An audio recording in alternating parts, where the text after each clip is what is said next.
ప్రజలకు అందుతున్న సేవలపై ప్రజాభిప్రాయం తీసుకుంటున్నామని సీఎం చంద్రబాబు తెలిపారు. ప్రజాభిప్రాయాలకు అనుగుణంగా చర్యలు చేపడుతున్నామని చెప్పారు. కూటమి ప్రభుత్వం ఏర్పడి 2 ఏళ్లు పూర్తయిన సందర్భంగా రాష్ట్ర ఆర్థిక పరిస్థితిని వివరించారు. ఏఐని ఉపయోగించి మెరుగైన సేవలు అందించేందుకు యత్నిస్తున్నామని చెప్పారు. సాంకేతికత వినియోగం వల్ల గొడ్డలి పార్టీ నేతలు అల్లాడిపోతున్నారని, నేరాలు గొడవలు చేసి వెంటనే దొరికిపోతున్నారన్నారు. 2028లో అమరావతి రాజధాని ఫేజ్ 1 పూర్తవుతుందని సీఎం స్పష్టం చేశారు. పెట్టుబడుల ఆకర్షణకు 28 నూతన పారిశ్రామిక పాలసీలు తీసుకొచ్చామని, 23 లక్షల కోట్లు ఎంఓయూలు చేసుకున్నామని తెలిపారు. దేశంలోనే పీపీపీ ప్రాజెక్టుల అమలులో ఏపీదే అగ్రస్థానమని చెప్పారు. సంపద పెరిగితే ఉపాధి పెరుగుతుందని, జీవన ప్రమాణాలు పెంచగలిగితేనే సంతృప్తి పెరుగుతుందని సీఎం తెలిపారు. సమాజంలో మార్పు తేవాలనే P4 కార్యక్రమం తీసుకొచ్చామన్నారు.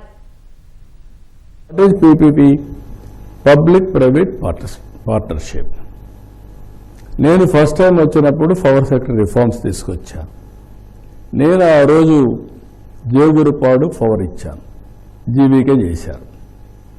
చేసిన తర్వాత 30 ఏళ్ళు 25-30 సంవత్సరాలకు ఇచ్చాం. తిరిగి ఆ ప్రాజెక్టు గవర్నమెంట్కి హ్యాండ్ ఓవర్ చేశారు.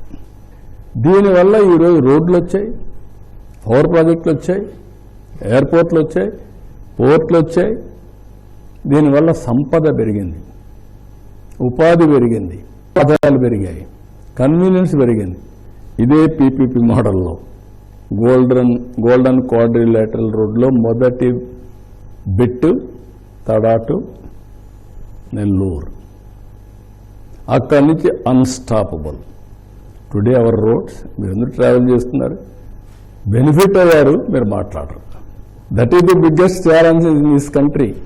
బెనిఫిషియల్స్ మాట్లాడరు, కానీ విమర్శలు మాత్రం చేస్తానే ఉంటారు. This is where I'm thinking P3 has brought wealth for the nation. Some individuals కూడా సంపద వచ్చింది. We want to create P4. That is where public-private people's partnership. ఇప్పటికీ 1,49,000 కోట్ల రూపాయలు వెల్ఫేర్ పైన ఖర్చు పెట్టాం. ఇది ది బిగ్గెస్ట్ అమౌంట్. అభివృద్ధి జరుగుతూనే వెల్ఫేర్ మీద ఖర్చు పెట్టి 1,49,401 కోట్ల రూపాయలు ఖర్చు పెట్టాం. 2 ఏళ్లలో 30,607 గవర్నమెంట్ జాబ్స్ ఇచ్చాం. 15,941 టీచర్ పోస్టులు మెగా డిఎస్సీ పైన ఇస్తే ఫస్ట్ సంతకం పెడితే నేను దానికి 150-200 పిటిషన్లు వేసి కోర్టులో జరగనీయకుండా ప్రయత్నం చేస్తే అవి క్లియర్ చేసి 100% ట్రాన్స్పరెన్సీ, ఎవ్వడు ఎక్కడ వేలెత్తి చూపకుండా వాళ్ళకు ఆర్డర్స్ ఇవ్వడానికి కూడా కుటుంబ సభ్యులతో సహా వాళ్ళని తీసుకొచ్చి ఇక్కడ పెట్టి వాళ్ళకు ఆర్డర్స్ ఇచ్చి పంపిస్తే దానిపైన ఆరోపణలు, కోడిగుడ్డు పైన ఈకలు వెక్కుతున్నారు.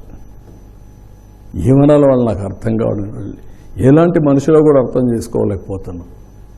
అంటే 5 ఏళ్ళు ఉద్యోగాలు ఇవ్వకుండా నిరాశ నిస్పృహల మధ్య ఉండే యువత ఈ అనౌన్స్మెంట్ ఇవ్వగానే బాగా కష్టపడి చదువుకుంటే వాళ్ళ మనోభావాలు దెబ్బతీసే పరిస్థితి కూడా వచ్చారంటే ఇది ఒక నీచమైన సంస్కృతి, చాలా దారుణమైన పరిస్థితులు.